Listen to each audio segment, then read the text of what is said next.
ابزو بوتا زغن راي وحج انتي بلوم الله كلاتو زامنن تطمقكدا زامنن سيلكا بوانقا خزارب يلكا غويتا يسكرس انتي تلون يسوس كنتي ملست وحج وا غويتا فليا سبات تختلو اخان غويتا يس ملسل نباولوس اند حردا ገለዶ ኮይኑ ገለ ኮይኑ ተልካስ ንየሱስ ከተخت መልሶል እንታይ ነዚ ጳውሎስ ንየሱስን ሓደ ቋንቋ ዛረብሉ ጳውሎስ ኩልኻትኩም ብላሎ ጎይታ ኢየሱስ ክርስቶስ ኩልኻትኩም ዘአመኑ ጎይታ ኢየሱስ ኩልኻትኩም ዘአመንኩም ብላሎ ጳውሎስ ካ ኩልኻትኩም ማሕበር ቆሮንቶስ ዘአመንኩም ብላሎ ክልቲኦም ኩልኻትኩም ብሉናሎ ታይ ንግበር ማዓስ ዝጥራይ ጴጥሮስ ካ ግብረ ሐዋርያት ኩላቶም ተመዲኦም ኢሉ ጸጻበ ቀደበልናሎ 10 ምዕራፍ 44 47 እዞም ሰለስቲኦም ቅዱስ ጳውሎስ ቅዱስ ጴጥሮስ ወደ አምላክ ጎይታ ሰለስቲኦም ሲ كلهم آمنتيهم بيصليوا لنا الله. أبزوج بقى إذا الله خان بعر حج. أبزوج بقى قطع دي تصلي تلخا. حنت نجار كلك يجبّك. تكاني عاملة قلوم السنة. أي حد جنان يبارخنا علت جبينا. تكاني عاملة قلوم السنة. أي قدفنا يبارخنا علت. ጸጋን ሰላምን ናይ ጎይታና ኢየሱስ ክርስቶስ ምስ መንፈስኩም ይኹን ተኻተልቲ ናይ ጸጋ ዘመን መግቦት አገልግሎት ከም ትልሙድ ምሳኹም ዘለኹ ሓውኹም ዲያቆን ዮናስ እየ ከም ፈቃድ እግዚአብሔር አምላኽ ሎሙን እቲ ጀሚርና ዘለና ሐሳብ ወይ ድማ ትሕዝና ዘለና ርእስና ክንቅጽል ዓመፃ ኣብ ልዕሊ መንፈሳዊ ውህበታት ወይ እውን ኣብ ልዕሊ ልሳን ዝብል ኣብ ካልኣይ ክፋል ከም ዘቕረብክዎ እቶም ዝተኻተልኩሞ ሓውና ሐዋርያ ሕነሽም ሰብ ብኩሉ ልሳን ክዛረብ ይኽእል እዩ ኣማኒ ብኩሉ ልሳን ክዛረብ ይኽእል እዩ ንኽብል ዝሃበና ጥቕስታት ነይሮም እዮም እሶም ኣብ ካልኣይ ክፋል ክርኩም ተኻተልዎም እቶም ጥቕስታት ኣብ ማርቆስ ምዕራፍ 16 ግብረ ሐዋርያት ምዕራፍ 2:4 ግብረ ሐዋርያት ምዕራፍ 10:44 ግብረ ሐዋርያት ምዕራፍ 10:9:6 እንደገና ቀዳማይ ቆሮንቶስ ምዕራፍ 10:4:5 ዘለው እዮም ሶ ኣነ ኣብቲ ካልኣይ ክፋል ማርቆስ ምዕራፍ 10:6 ከብርህ ጀሚረ ነይረ ምናልባት ኣብዚ ዘይተረዳእኩም ሰባት ተረኣሃልዩ ወይ እውን ናያገላልጽ ሕጽረት አጋጢሙን ንዓይ ንዓኹም ናት ኮንፊዝ ገበርኩም ሰባት ተረኣሃልዩኹም የውለታ ብምባል ሓውና ሐዋርያ ሕነሽም ማርቆስ ምዕራፍ 10:6 ካብ 10:6 ዘሎ ጀሚሩ ሰብ ብኩሉ ቋንቋ ክዛረብ ይኽእል እዩ ንዝብል ሐሳብ ከረደአና ይፈትኑ ማለት እዩ እምበር ለቡ ኣስተውዕል ኣነ ከም ዮናስ ብልሳን ምዝራብ የለን ካብ ዝብሉ ሰባት ኣይኮንኩን ብርግጽ እዩ መንፈሳዊ ውህበታት ደው ኢሎም እዮም ዝብሉ ኣመንቲ ኣለዉ ኣነ ግን መንፈስ ቅዱስ ክሳብ ዝሃለወ እቲ ውህበታት ብመንፈስ ቅዱስ ዝወሃብ እሞ መንፈስ ቅዱስ ክሳብ ዘሎ ውህበታት ኣሎ ኢሎ የዝኣምን ስለዚ ነቲ ካብ መንፈስ ቅዱስ ዝመፁ መንፈሳዊ ውህበታት ኣይንዕቅን ኣየቃልልን ድማ ነገር ግን ንኩሉ ከከም ስርዓት ብስርዓት ግበሮ ከም ዝበለና ባዕሉ መምህርና ጳውሎስ ልሳን ኣሎ ኳን ተበልና ኩሉ ኣማኒ ብልሳን ክጽሊ ይግብኦ እዩ ኩሉ ኣማኒ ብልሳን ክጽሊ ኣለዎ ዝብል ግን መጽሐፍ ቅዱሳዊ ዝፈልጦ ምህሮ ኣይኮነን ኢና ንብለና እሱ ድማ መጽሐፍ ቅዱስ ስለዝበለና እዩ ነገሩ ግን ገለገለ ሰባት ወይ እውን ከም በዓል መምህር ሐዋርያ ሕነሽም ሓውና ኩሉ ሰብ ብልሳን ክጽሊ ይግብኦ እዩ ኩሉ ሰብ ብልሳን ክጽሊ ኣለዎ ይብሉና ኣለዉ እቲ ንዕኦም ዝድግፎም ሓሳብ ድማ ሓደ ማርቆስ ወንጌል እዩ ስለዚ ነዚ ከብርህ ፈት ነይረ ኣብ ካልኣይ ክፋል ነዚ ካልኣይ ክፋል ዘይረኣኻዮ ንዕሪኢኻዮ ነዚ ሳልሳይ ክፋል ክትርኢ ብጎይታ ብኢየሱስ ክርስቶስ እተባባዕካ ኣለኹ እምበር ማርቆስ ምዕራፍ 10:6 ዘሎ ብሰለስተ መንገዲና ክንርድኦ ፈቲና ነርና አንድምታ ዝበሃል ገለሰብ ይኹን ትፈልጡ ዶ አንድምታ አንድም ክብሉ ወይውን ሃተታ ኢንተርፕሬቴሽን ማለት እዩ ሪአኹም ኣለኹም መጽሐፍ ቅዱስ ከነጽና ከልናኮ ሊትራሪ ኢንተርፕሬቴሽንና አሌጎሪካል ኢንተርፕሬቴሽን ዝባሉ ምሽሐቅ ቀጥታዊ ትርጉም ምሳሌያዊ ትርጉም እንደገና ምስጢራዊ ሰክሬት ኢንተርፕሬቴሽን ዝባል ካሉ ምስጢራዊ ትርጉም ካሉ መጽሐፍ ቅዱስ ሪአኹም በዞም ሰለስቲና ነጽነው ምሳሌያዊ ትርጉም አለ ስለዚህ ክንርዱ ኣለናት ምሳሌ ቀጥታዊ ትርጉም አለ ገለገለኻ በቀጥታ ዝወሰዳሉ ምስጢራዊ ትርጉም ካሉ ማለት እምበር አማርቆስ አጋጥሞ ዘሎ እዘን ክልተ ነገር አጋጥሞ አለዋ ካብተን ሰለስተ ቀጥታውን ምስጢራውን ትርጉም አጋጥሞናል ስለዚህ በሐፈሻ ምድጋም ከይኮነን መታን ናብ ካላይ ክፋል ከልኩም ሰሙ حاونا حواري حنشم أماني كل بلسان كزارب اللو إلوستة كملو حسب ماركوس مراف 10 شيء نجارو جن أوزل حسب قدامي انت دا أو بلسان زارب وخيلهم كلهم إتما أوصد ما كلهم آمن تخفض صملهم ليترال سلسرقومكم إحنا ما ليترال نترجمون لنا ما هيدي كلا أي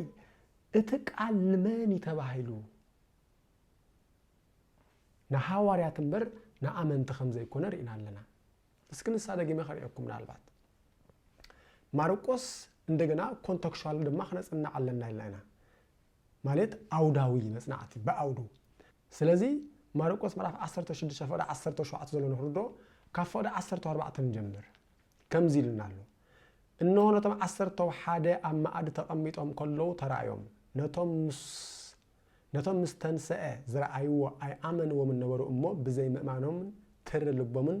زلفهم كم زون بولهم نقول عالم كيو نبذل لفترة كأوانجيل سباقو كساب حجم حوارات تزارب زلو قتلوا خمزيلو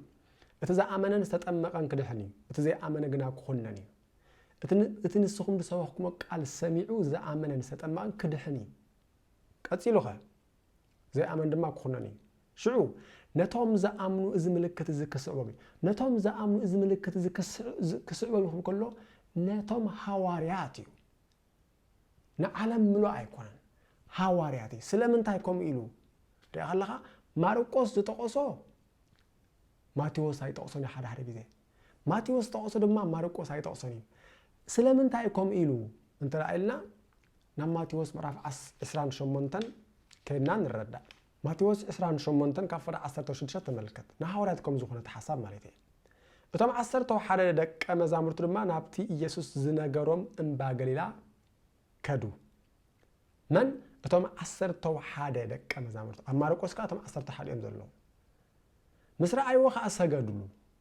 مسرع ايوخ انت كونم سجدلهم سجدلو غليوم غنا تطراطرو كمن كابتم 10 حدا حوارات غليوم مسرع ايوخ سجدهم غليوم مسرع ايوخ تطراطرهم سلازي ريغا ابز شعو قصيلو انتايلوم اماتيوس مايت يسوس كا قريبو كمزيلو تداربوم سلطان سماين مدرن كله توهيبنا الله باركدو امون كلهم احزاب بسم ابن ولد منفس قدسن ناتمكم دك مزامر تغبروم كوم خاز ازكم كله كحلو مهاروم الو مايتي اذا قال زي ريخا مارقوس كنتايلو نتوم زامنو از ملكت از كسعوم بسم اغان تخوصيوم استطاطرلو يا كابتم 10 حدا سلازي كلهم تلامينهم جن انت اطرت زي بلهم جن از ملكت از كسعومكم زخونه ريايرنا سلازي ابزي اتوم زامنو سطمون كدحنيهم يلونا حزب عالم كون كله نتوم زامنو از ملكت از كسعومي زبل جن نحاوراتكم زخونه ريايرنا مايت نغرو جن بزحات حواتنا جن نزق على زب متقاس كل اماني بلسان كصلو زبل كابزيم زبغوسو باي ذا واي سنايب اول زت حازيبلون انا كن حاله مخرل لنزي مخري دما انت مسلكم انا مصحف قدس نشتي كتكف مجمركو كصنع مجمركو ياو بنشتي ممليسو دالو زوسطن زلو ممليسو دا زغفحن زلو ممليسو ذا عبين زلو ممليسو ዝውሽጠኒ ዘሎ እምበር መጽሓፍ ቅዱስ ኣጽኒዐ ወዲኤ ዝበል ኩሉ ሰዓት ኮነ ደቂቅ ኣይርድአንን ስለዚ ኣደይ ዝሰርሐቶ ምግቢ ጥራሕ ጥዑም ኣይብልኒ ታማለቴ ኣደይ ዝሰርሐቶ ምግቢ እኳ ጥዑም እንተኾነ ኣብዛ ዓለም ሙሉእ ድማ ካብ ኣደይ ንላዕሊ ጥዑም ምግቢ ዝሰርሑ ሰባት ከም ዘሎ ክርዳእ ኣለኒ ስለዚ እዚ ዩቱብ ድማ ዓለም ሙሉእ ናተይ ትምህርቲ ጥራሕ ጥዑም ናተይ ትምህርቲ ጥራሕ ትኽክል ዝብል ሰብ ኣይኮንኩን ወይ ድማ ከምዚ ኔሮ ማይንድድ ኣይኮንኩን ሓሳባት ዘይቅበል ሰብ ኣይኮንኩን ቀፂለ እዚ ንሪኦ ዘለና ዘመን ትሪኡ ኣለኹም ከምቲ ናይ መሳፍንቲ ዘመን ዝኾነሉ ዘመን እዩ ዝመፀ ሰብ ድላይ ዝገብረሉ ጥዑይ ኮይኑ ተሰምዖ ዝዛረበሉን ዝገብረሉ ዘለና ዘመንና ስለዚ መጽሓፍ ቅዱስ ኣመንቲ እንተደኣ ኮይና መጽሓፍ ቅዱስ ብዝግባእ ከነጽንዕ ይግበአና እዩ መጽሓፍ ቅዱስ ብዝግባእ ክንርዳእ ይግበአና እዩ ዝመፀ ሰብ ሓሳባዊ ዓለምና ክጻወተሉ ይውል ኣነ ብዘይ ቀላ ዓለም ነብረኩም ኣለኹ ፋሚሊ ስለ ዘጥረና ብዚ ዩቱብ የዛረብ ዘሎ ብዘይ ቀላ ዓለም ናተይ ትምህርቲ ናተይ ሓሳብ ዝርብሸካ እንተደኣ ኮይኑ ኢግኖር ግበሮ ኣይትርኣየኒ ኣይትስማዓኒ ብዘይ ቀላ ዓለም ናተይ ትምህርቲ እንተደኣ ዝርብሸካ ኮይኑ በፍጹም ክትሪኦ ኮነ ክትሰምዖ የብልካን መጽሓፍ ቅዱስ ህይወትካ እዩ ህይወትና እዩ በዚ መጽሓፍ ቅዱስ ኢና ምድራዊ ህይወትናን ሰማያዊ ህይወትናን እንመሓድረሉ ምስ መጽሓፍ ቅዱስ ቀልድ ዝበሃል ጾታ ዝበሃል የለን ስለዚ ኣስተውዕል መጽሓፍ ቅዱስ ኩሉ ሰብ ከጽንዕ ግዴቱ እዩ ንኣብነት ንጠቀም ኣብ ዝኾነት ሃገር እኹል ዕድመ ዝኣኸለ ሰብ ተዓሊም ክኸይድ ግዴቱ እዩ ተዓሊሙ ወዲኡ ናብ ገዝኡ ክምለስ ግዴታ ኣለዎ ስለ ኩሉ ሰብ ስለዝተዓለመ ግን ኩሉ ሰብ ወተሓደር እዩ ማለት ኣይኮነን ነገሩ ግን ኣይግበሮ ኣፍታ ሃገር ዝኾነ ሕማቕ ነገር ተኣጋጢሙ ግን ተዓሊሙ ስለዝጸንሐ ድሉው እዩ ማለት እዩ ስለዚ መጽሓፍ ቅዱስ ናይ ምምሃር ድማ ናይ ኩሉ ክርስቲያን ሓላፍነት እዩ ነገሩ ግን ከምቲ ኩሉ ሰብ ተዓሊሙ ኩሉ ሰብ ወተሓደርን ተዋጋእን ከም ዘይከውን ኩሉ ሰብ መጽሓፍ ቅዱስ ኣጽኒዑ ድማ ኩሉ ሰብ ግን መምህር ይኸውን ማለት ግን ኣይኮነን ግን ከ ማንም ንኸይፃወተልካ ግን ተኻላኻላይ ክትከውን ትኽእል ኢኻ ዮናስ መፁ ንርእስኻ ከይፃወተሉ ክትከላኸል ትኽእል ኢኻ ስለዚ ምኽረ እዩ እዚ ኣማንን እንተደኣ ኮንካ መጽሓፍ ቅዱስ ብዝግባእ ከተጽንዕ ፈትን ብክርስቶስ ኢየሱስ እተባብዓካ ኣለኹ ካብኡ ካብ ኮንፊዝ ምዃን ካብ ምድንጋር ክትገላገል ኢኻ እምበኣር ሕጂ ድማ ሓውና ሓዋርያ ሓነሽም ዝብሎ ንስማዕ እስኪ ናብኡ ክሕልፈኩም ኣብዚ ቦታ እዚ ግን ረእይኹ ሕጂ እንታይ ብሎም ኣሎ ኩላቱ ዝኣመነን ተጠንቀቅዳ ዝኣመነስ ኢልካ ብቋንቋ ክዛረብ ኢልካ ጎይታ ኢየሱስ ክርስቶስ እንታይ ትብሎን ኢየሱስ እንታይ መልስትዎ ሕጂ ዋ ጎይታ ፍሉያ ሰባት ክትብሎ ኢኻ ንጎይታ ኢየሱስ መልሰሉ ንጳውሎስ እንድሕር ደኣ ገለ ዶ ኮይኑ ትልካስ ንኢየሱስ ከታ ክትመልሰሉ ኢኻ እንታይ ነዚ ጳውሎስን ኢየሱስን ሓደ ቋንቋ ዛረብሎም ጳውሎስ ኩልኻትኩም ብላ ኣሎ ጎይታ ኢየሱስ ክርስቶስ ኩልኻትኩም ዝኣመኑ ጎይታ ኢየሱስ ኩልኻትኩም ዝኣመንኩም ብላ ኣሎ ጳውሎስ ከዓ ኩልኻትኩም ማሕበር ቆሮንጦስ ዝኣመንኩም ብላ ኣሎ ክልቲኦም ኩልኻትኩም ብሉና ኣሎ እንታይ ንግበር መዓስ ጥራይ ጴጥሮስ ካብ ግብረ ሐዋርያት ኩላቶም ተመዲዖም ኢሉ ፀብፃብ ቀረበልና ኣሎ 10 ምዕራፍ 44 እዞም ሰለስቲኦም ቅዱስ ጳውሎስ ቅዱስ ጴጥሮስ ወዲ ኣምላኽ ጎይታ ሰለስቲኦም ሲ ኩሎም ኣመንቲኦም ዝጽልዩ ይብሉና ኣሎ ኣብዚ ጉባኤ ዘለኻ እምበኣር ሕጂ ኣብዚ ብቋንቋታ ደይጽልይ ተለኻ ሓንቲ ነገር ክብለካ ይግባእ ከም ትዝበልና እዩ ንሕና ብቋንቋ ምጽላይ የለን ኣይበልና እንብል ዘለና ግን ኩሉ ሰብ ብቋንቋ ክጽልይ ግን ኣይክእልን እዩ ጳውሎስ እኮ ብምሳሌ ነጊሩና እዩ ኩሉ ዓይን እንተደኣ ኮይኑሲ ምኻድ ከበይን ምተኻእለ ኩሉ እዝኒ እንተደኣ ኮይኑኸ ምርኣየ በይን ምተኻእለ ኩሉ እግሪ እንተደኣ ኮይኑ ምርኣይ ኮነ ምስማዕ ምብላዕ በይን ምተኻእለ ይልና ስለዚ ኩሉ ሰብ ብቋንቋ ክጽልይ ይኽእል እዩ ማለት ናብ ዓይን ዮናስ ኩሉ ኣካላትካ እግሪ እዩ ትብለንላኻ ማለት እዩ ኩሉ ሰብ በቋንቋ ክጽሊ ይግባእ እዩ ማለት ንዓይ ዮናስ ኩሉ ኣካላትካ ኣፍንጫ ጥራሕ ትብለንላኻ ዛ ጠዋይ ኣፍንጫ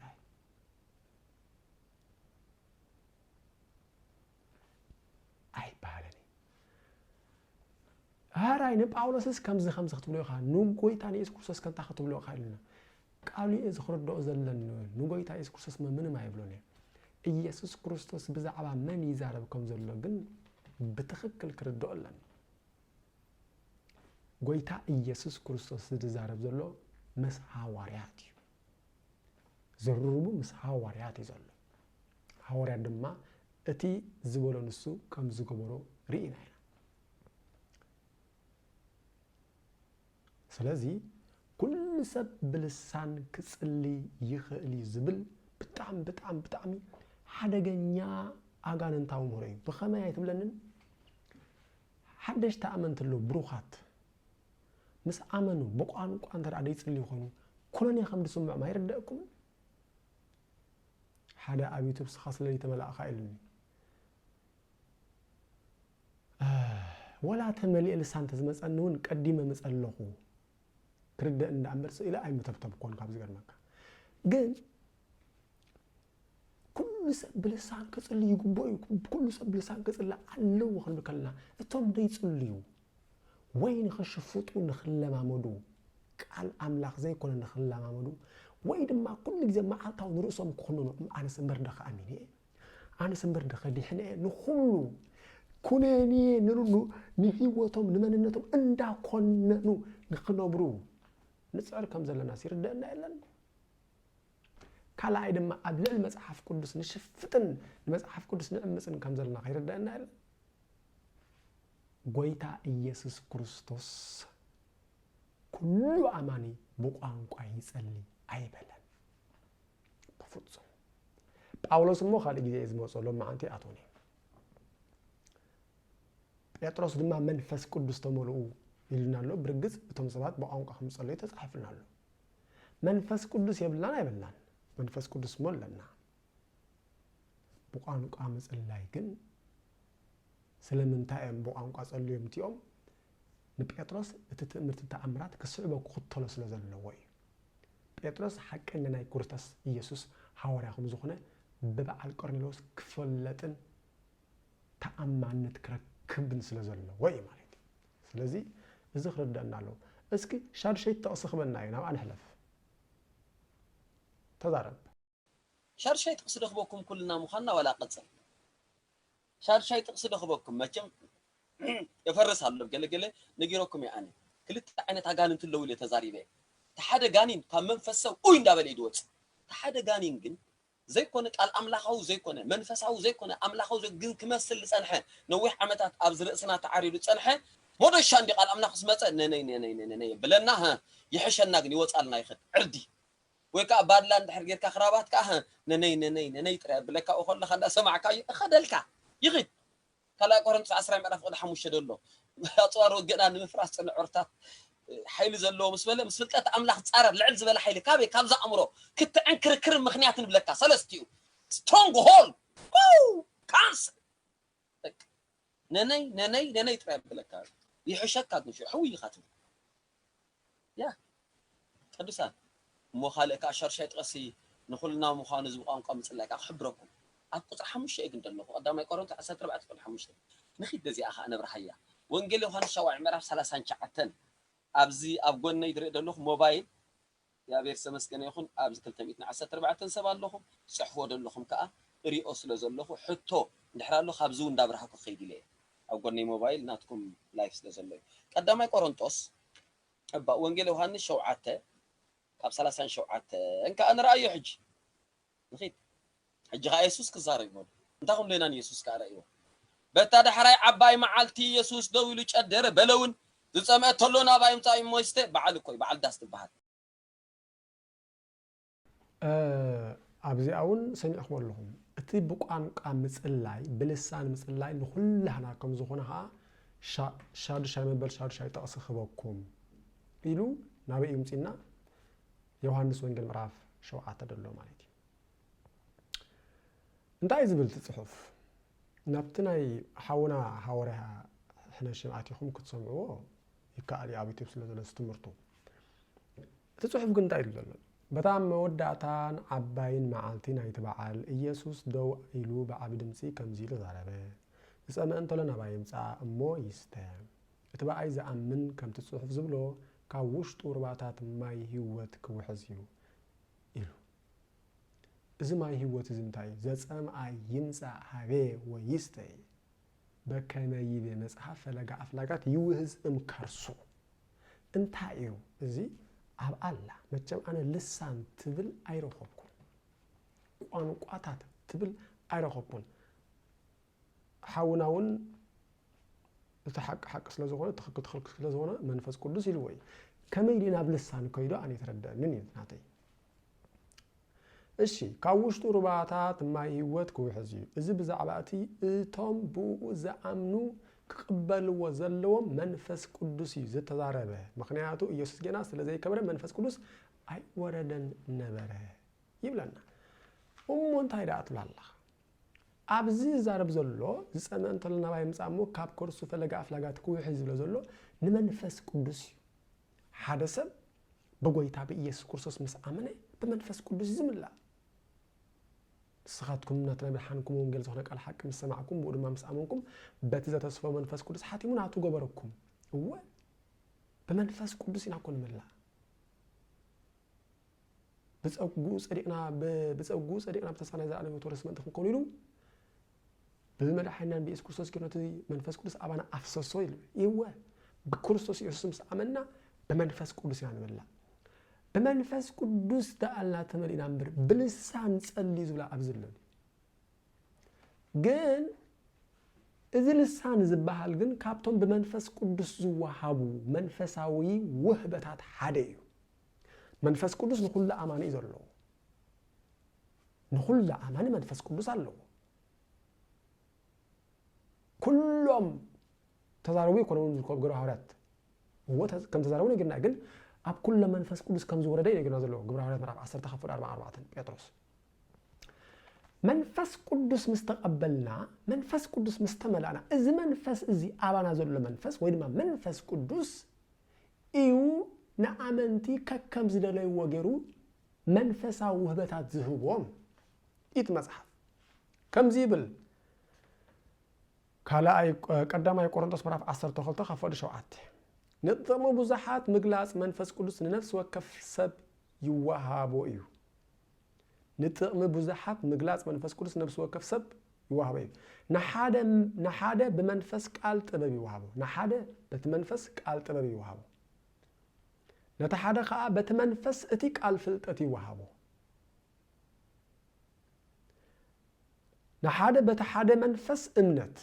نحاد ما بتحاد منفس اتي ناي مفواس وبت بين بت منفس هيكون اللسان كورحاو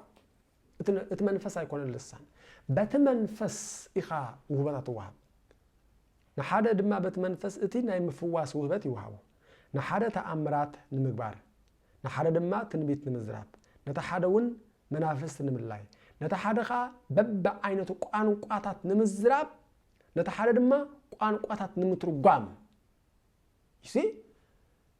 ባቲ አባና ዘሎ መን ዘጸምአ ይምጻ አቤ ወይስተይ ማየ በከመይ በመጽሐፍ ፈለጋ አፍላጋት ይውዝ እምከርሱ ተባለ እቲ ካብ ኮርሱ ፈለጋ አፍላጋት ኮስታለ መንፈስ ቅዱስ እዚ መንፈስ እዚ ድማ እንደቀስባት ከከም ዝደለ ወገሩ መንፈሳዊ ውህበታት ይህቦም ማለት ስለዚህ አፈዳ 10 ሐርሾ እንታይሉ ኃይሊ ይህቦ نزو كله خا نسو تحاد منفس قدس كم زدل يجرو لنفس وكف نجدو إننا مقلع يزجمرو نقول منفس قدس لسان يهودي بزي أبتت مرتخا مراف 10 تخلت مراف 10 تحد خانة تأثر الناس لزبالك أي تأثر كائن كنت صبيك منفس قدس يو ندك سبات كم زدليو منفس كم زدليو يوناس كم زدليو كونن حواري حنشن كم زدليو كونن تمرص خم زدليو ابرها خم زدليو تملص خم زدليو كونن منفس قدس كم زدليو غيرو ندك سبات منفساو هبታት ይሁቦም سو بلسان تزارب اللهم دو هو أملاخ يبكم ماليتي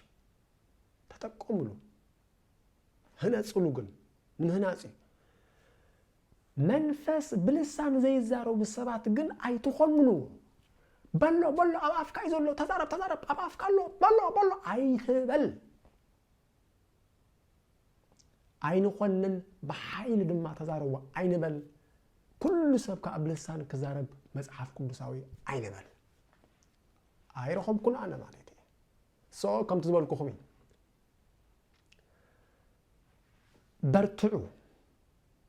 برتعو مزحف قدس بزقب عصنو الزلنا زمن حدقنا زمني كله زركبه عفوز خفتل زمني سلازي كم تن مغبي مريضكم اتبلعوا قال املاح من مريضكم كتبلعوا لكم كم تناب كبدنا زخونه مغبي زين اتو نابزي ناب علماو حسبنا نابزناي حساباو علمنا دما زخونه كنا اتيبلنا ጸጋን ሰላምና የጎይታና ኢየሱስ ክርስቶስ ምስ መንፈስኩም ይሁን ሰላም